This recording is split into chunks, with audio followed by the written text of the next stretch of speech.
Les questions au gouvernement, c'est toujours un grand moment de la vie parlementaire française. C'est le mardi et le mercredi. Bon, un grand moment de la vie politique quand les députés écoutent les questions de leurs collègues et écoutent les réponses des ministres. C'était pas toujours le cas aujourd'hui, regardez. La réforme de l'apprentissage, la réforme de la formation professionnelle. Vous avez parlé de 300 000 en particulier nos aînés, qui font le choix de vieillir, embarcation restaurée, encore nos futurs postes seront posés.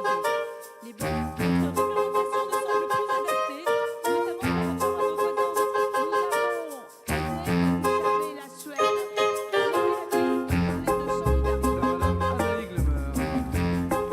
Merci, Monsieur le Président. En novembre de cette année, la France va accueillir le Forum de Paris. J'aurais bien aimé être une petite souris pour voir ce qu'il y avait sur ces portables, ça avait l'air marrant. Allez, question pour un champion. À qui appartient ce pied?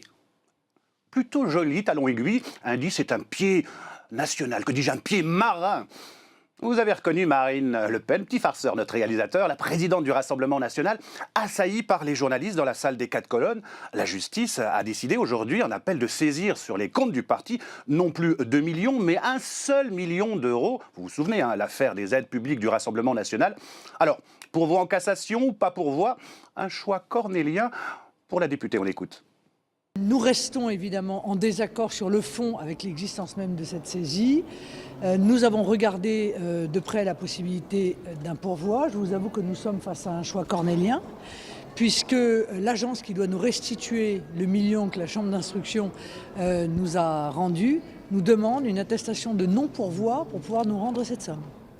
Donc soit nous touchons le million qui nous a été en quelque sorte subtilisé immédiatement, ce dont nous avons évidemment un besoin urgent, soit nous faisons un pourvoi. Vous avouerez que ça me laisse assez perplexe. Les questions au gouvernement, c'est aussi des questions sérieuses. L'Aquarius, un accord a finalement été trouvé pour que les 58 personnes secourues en mer par ce navire soient débarquées et réparties entre la France et d'autres pays.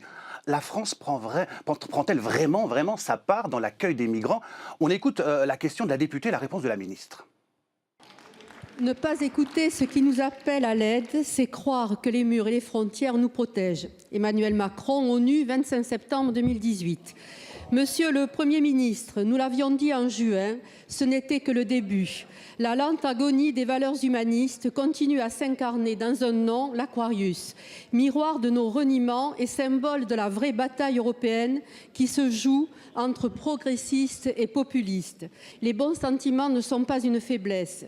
La fraternité n'est pas uniquement un bracelet vendu à prix d'or dans la boutique de l'Élysée. L'Aquarius est une aiguille petite, perdue au beau milieu de la Méditerranée. Elle ne cesse d'aiguillonner nos consciences, habitées par la ténacité de ceux qui mènent un juste combat. Depuis le début de l'été, le président de la République, avec les chefs d'État et de gouvernement des États européens progressistes, ont choisi de remplir leur devoir d'humanité en faisant en sorte que ces réfugiés soient accueillis. Il n'y a pas d'égoïsmes nationaux qui peuvent résoudre le défi migratoire. Il n'y a qu'une coopération européenne renforcée. Nous y prenons notre part.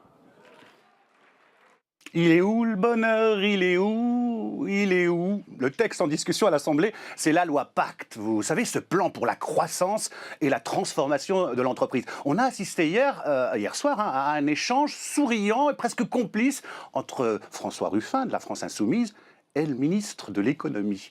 Il est où le bonheur? Il est où?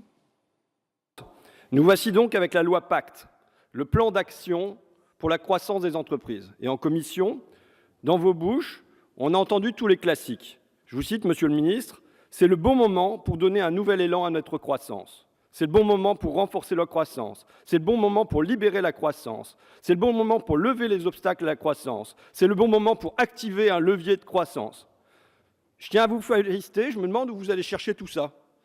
Parce que c'est une rhétorique inédite, originale, franchement neuve. Dans le ventre de ma mère, déjà, il me semble que j'entendais ça, j'entendais crise, croissance, crise, croissance, crise, croissance. Dans les pays les plus riches, il n'y a plus de lien entre le niveau de richesse et le niveau de bien-être. Je veux vous rassurer, nous avons un cœur, nous aussi.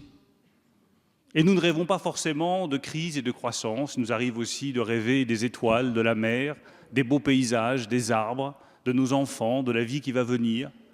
Mais là où votre raisonnement commence à dérailler, c'est quand vous nous dites que la croissance ne fait pas le bonheur.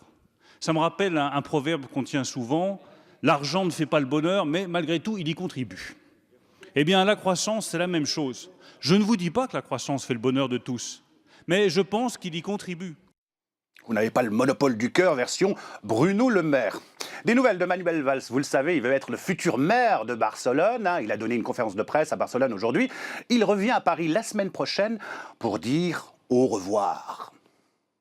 Je serai à Paris en début de semaine prochaine pour dire au revoir à beaucoup d'amis, à Évry, beaucoup de mes amis politiques, des amis tout simplement, et bien sûr aux parlementaires.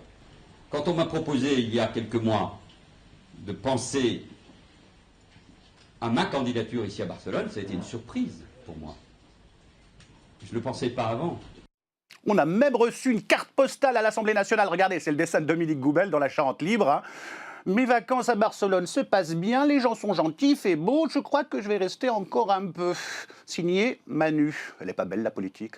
Merci beaucoup Ahmed Tazir. Michel Crouzet, je vous voyais.